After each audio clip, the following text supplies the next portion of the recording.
বিকালের নাস্তা হিসাবে মাত্র 2টি ডিম দিয়ে কিভাবে এত মজাদার 3টি মোগলাই বানানো যায় আজকে এটাই শেয়ার করব আপনাদের সাথে। বাই দ্য ওয়ে, আপনারা দেখছেন ভাই ভাই রান্নাঘর, আর আজকের রেসিপি ডিম দিয়ে মোগলাই।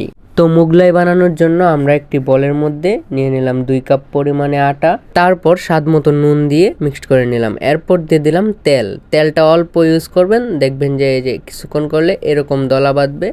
এই পর্যায়ে আমরা পরিমাণ মতো পানি ব্যবহার করব। আচ্ছা, পানিটা একটু পর দিবেন, কারণ পানি একসাথে দিলে মাঝে মধ্যে কি হয় যে ব্যালেন্স থাকে না, তারপর ডোটা নষ্ট হয়ে যায়। তো পানিটা 3-4 বার দিয়ে একটা সফট ডো বানানোর চেষ্টা করবেন। ডোটা সফট হবে কিন্তু নরমও হবে না, আবার শক্তও হবে না। এই যে তারপর এভাবে রেস্টে রেখে দিবেন, এই যে তেল দিয়ে রেস্টে রেখে দিবেন 20 মিনিটের জন্য। তারপর এই পর্যায়ে আমরা 2টি ডিম ফেটে নিলাম। তারপর পেঁয়াজ কুচিয়ে একদম থিতলে নিচ্ছি হাত দিয়ে। তারপর এর মধ্যে দিয়ে দিলাম মরিচটাকেও ভালো করে মিক্সড করে নিচ্ছি। মিক্সড করা হয়ে গেলে এর মধ্যে দিয়ে দিলাম আমরা ডিমগুলোকেও ভালো করে মিক্সড করে নিচ্ছি। আচ্ছা, এখানে আমরা একটা সিক্রেট মশলা ব্যবহার করব, যেটা আপনাদেরকে লাস্টে দেখাবো, তো পুরো ভিডিওটা দেখতে থাকেন। তারপর এটার মধ্যে দিয়ে দিলাম লবণ। তারপর দেখতেই পাচ্ছেন 20 মিনিট পর আমাদের ডোটা কতটা সফট হয়েছে।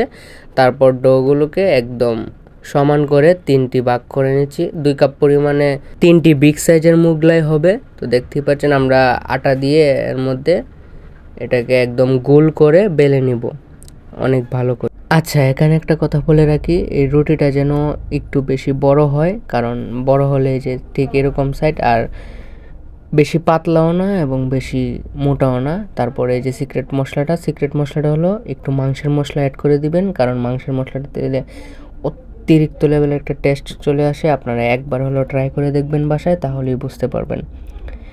আর এটাকে এই যে এখন ভাজ করে নিচ্ছি এবং ডিমের যে পানিটা থাকে ওইটা দিয়ে লাগিয়ে দিব, তাহলে আর খুলবে না। বাই দ্য ওয়ে, ভাই ভাই রান্নাঘরের মধ্যে প্রথমবারের মতন এসে থাকলে অবশ্যই সাবস্ক্রাইব করে আমাদের পাশেই থাকবেন, কারণ এরকমই দুর্দান্ত রেসিপি প্রতিনিয়তই এনে থাকি।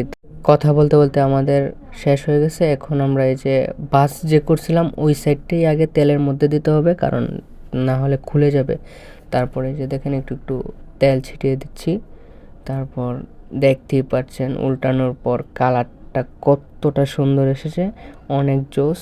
তারপর তুলে নিয়েছি। এভাবেই চাইলে আপনারা আপনাদের বাসায়ও তৈরি করতে পারবেন খুবই অল্প সময়ে, মাত্র 15 মিনিটের ভিতরেই হয়ে যাবে।